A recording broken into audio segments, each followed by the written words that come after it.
আজকে আমরা গাছ থেকে লাউ পাচ্ছি, ওইগুলা দিয়ে কি রান্না হইতেছে রে? গাছের লাউ দিয়ে চিকেন রান্না করতেছ? চিকেন লাউ দিয়ে রান্না কর। দুটার মধ্যে না আলাদা আলাদা করে একসাথে বাজতে পারতেছিস না।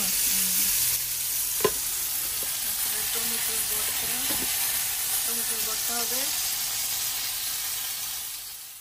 এই যে ইয়েলো টমেটো, যেটা হলো চেরি টমেটো বলে, এগুলা খালি খাওয়া যায়।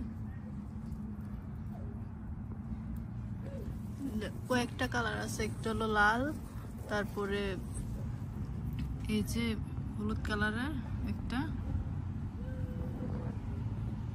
করার বিষয় হলো এই যে এত পিচ্ছি একটা গাছের মধ্যে সিম ধরছে, বাংলাদেশের সিম গুলা। এই যে এতটুকু মজাতে গাছটা, এটার মধ্যে আবার এই যে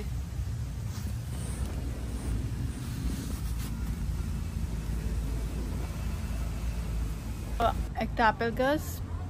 আপেলগুলা মাশাআল্লাহ বড় হয়ে গেছে। বাইরে থেকে বেশিরভাগ কিনে এনে খাওয়া হয়, আর গাছের গোলা রয়ে গেছে। গাছের গোলা পারতে ইচ্ছা করে না, সুন্দর লাগে। যাই হোক, যেহেতু এগুলা বড় হয়ে গেছে, খাইতে তো হবেই। এপাশে আছে আর দুইটা আপেল গাছ, এগুলো বড় হয়ে গেছে। যেহেতু বাসায় আছে, যে কোনো সময় পেরে খাওয়া যাবে, সেজন্য এত বেশি পারা হয় না। তারপরও কয়েকবার নিয়ে আমরা লবণ মরিচ দিয়ে খেলাম, মিষ্টি আছে। আপেলগুলো পাকাপোক্ত হয়ে লাল হয়ে গেছে, তো তার মধ্যে একটাই আসছে আপেল এবছর। এই যে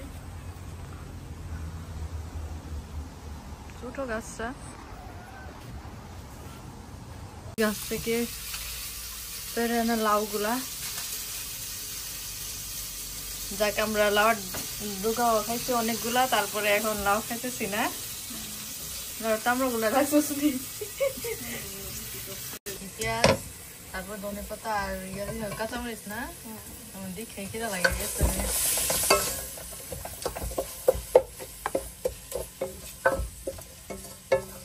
এই যে লাউ দিয়ে মুরগি রান্না শেষ।